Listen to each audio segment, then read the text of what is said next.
તો દોસ્તો મારી ગુજરાતી કોમ્પ્યુટર યુટ્યુબ ચેનલમાં આપનું સ્વાગત છે।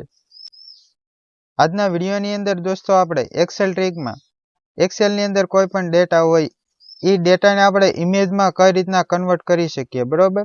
ડેટાને આપણે ફોટોમાં કઈ રીતના કન્વર્ટ કરી શકીએ।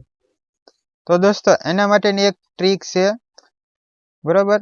એ તમારે જોશો એટલે તમને આવડી જશે।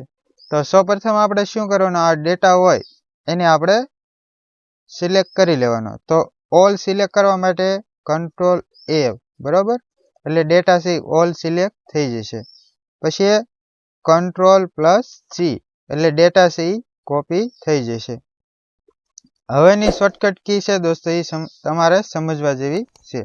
તો એની માટે આપણે Alt+H+V+I એટલું પ્રેસ કરશો એટલે તમને સામે જો ડેટા હતો એ ઇમેજમાં કન્વર્ટ થઈ જશે।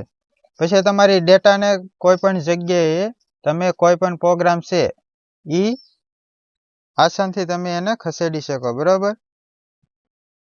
કોઈ પણ ડેટા હોય એ કોઈ પણ પ્રોગ્રામમાં આપણે આ રીતના યુઝ કરી શકીએ। પહેલા તો આપણે શું કરતા, આખી સ્ક્રીન આપણે સ્ક્રીનશોટ લેતા, પછી જે પ્રોગ્રામમાં હોય એમાં આપણે શું કરતા, ઇમેજને પેસ્ટ કરતા। એ રીતના આપણે ક્રોપ કરવું પડતું।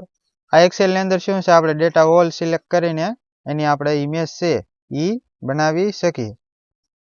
તો દોસ્તો તમને વિડીયો કેવો લાગ્યો, ગમ્યો તો લાઈક અને શેર કરો। અને આ દોસ્તો આવા જ એક્સેલ ટ્રીકના વિડીયો જોવા માટે મારી યુટ્યુબ ચેનલને સબસ્ક્રાઇબ કરી લેજો।